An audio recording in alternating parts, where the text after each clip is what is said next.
insyaallah ta'ala wa birahmatillah wa karamihi minal aminin jazallana sayyidana wa maulana Muhammaduh satu acan ngaos marhabanya telah sejak muludannya khususna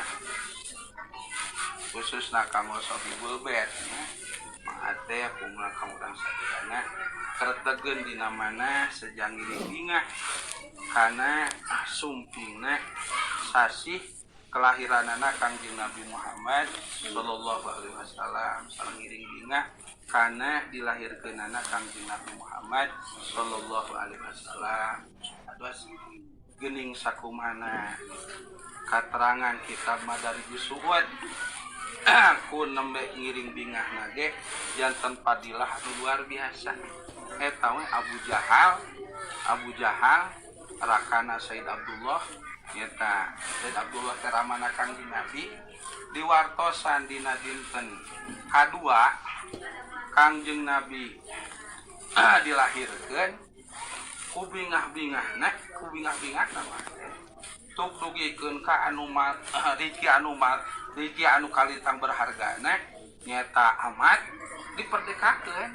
ku bingah-bingahna Kangjeng Nabi lahiran amat nate namina teh Siti Suwaibah anu engkena eta Siti Suwaibah teh dipiwaran ku Abu Jahal nganenan Kangjeng Nabi panu nganenan Kangjeng Nabi teh 12 istri mah teh hiji ibuna Siti Aminah anu nomor kadua Siti Halimatus Sa'diyah katiluna Siti Suwaibah anu asana amat anu diperdekakeun ku Abu Jahal hubungan-hubunganna eta Abu Jahal nguping Kangjeng Nabi dilahirkeun ngamerdekakeun amat terus sumping ka bumina Said Abdul Muthalib anjeunna kurang galeuh tuangeun jeung leueuteun dina dinten kadua lahiranana Kangjeng Nabi kanggo nyugemakeun anu hadi kadina pan sakumata uningan nya Abu Jahal teh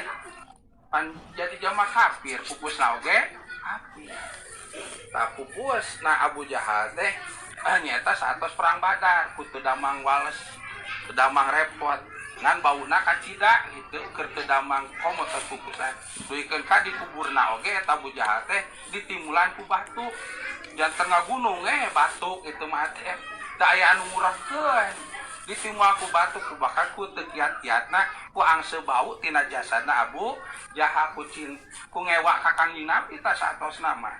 jeung ngewa kana agama sana ku Kangjeng Nabi tapi palebah dinten Senin sumping di pakuburanana malaikat Jabaniyah anu tukang nyiksa di kuburan miwarang ka Abu Jahal hudang ti pakuburan salajengna malaikat anu tukang nyarariksa kumaha tugas-tugasna laliran nyiksa Abu Jahal kusaha ngahormat kana dinten Senin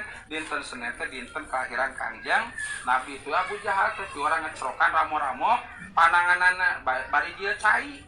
dina ramona teh tuk dugikeun ka siksa anu genep dinten tiasa leungit ku wasilana ngecrokan ramo-ramo sadinten Senin tapangna dibebaskeun dinten Senin tina siksaanana eta Abu Jahal ku sabab kantos ngiring bingah ku lahiranana Kangjeng Nabi eta Abu Jahal jam kafir ku bingah lahirna Kangjeng Nabi parantos janten sababia dihampangkeun siksa alam kubur namun sadinten tiap-tiap dinten komo urang atuh nya urang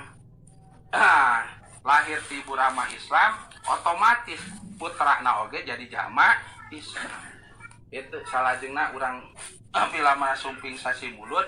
kalita anu osok muludan mah najan teu tapi kersalah hadir kana tempat muludan sangkan nyambung urang sareng Gusti Rasul muludan ngahadiran muludan teh di niatan dina mana sejak bingah kana kasumpinganana sasi kelahiran Kangjeng Nabi ejeung ngiring bingah kana dilahirkeunana Kangjeng Nabi Abu Jahal anu pangkatna jalma kafir ku bingah dihampangkeun tina siksa kuburna walaupun tina saminggu bungkul sadinten-dinten kemis mahnya atuh urang